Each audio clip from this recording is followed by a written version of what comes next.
হে everyone, good morning. সকালবেলা ঘুম থেকে উঠে আমি আগে স্নান টান করে নিয়েছিলাম, কারণ আমার আজকে কলেজ ছিল। আর কলেজ যাওয়ার আগে আমি হেয়ার ব্যান্ডটা বানাচ্ছিলাম, কারণ আমার একটা ফ্রেন্ড আমার কাছ থেকে এটা নেবে। আর আজকে ভীষণ গরম পড়ছিল, দুদিন এত রোদ কি বলো। তো আজকে আমি এসি বাসটাতে এসেছি, কারণ একটু দেরি করে বেরিয়েছি আজকে, ওই জন্য।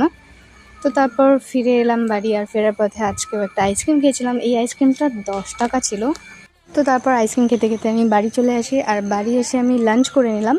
আর আজকে সন্ধেবেলা মিষ্টিটা এসেছে বাড়িতে, দিদির বাড়ির থেকে মা মিষ্টি চলে এসেছে। তো মিষ্টি আবার আসার সময় এই ডেয়ারি মিল্ক কিনেছিল, আর ঘরে দুটো কাঁচা আম ছিল, তো সেটা দিয়ে আমি আচার বানিয়েছি। অনেক দিন থেকে ভাবছি বানাবো, কিন্তু বানানো হচ্ছিল না। আর মা আসার সময় দিনহাটার থেকে বিরিয়ানি এনেছিল, সো আজকে ডিনারটা বিরিয়ানি দিয়েই করেছি। তো তারপর আমি যে আচারটা বানিয়েছিলাম সেটা একটু খেয়েছিলাম রাতের বেলায়। বিরিয়ানি খাওয়ার পর আমি একটু আচার খেয়েছিলাম। সো আজকের ভিডিওটা এইটুকুই। ভালো লাগলে লাইক, শেয়ার, কমেন্ট করো। দেখা হবে নেক্সট ভিডিওতে। বাই।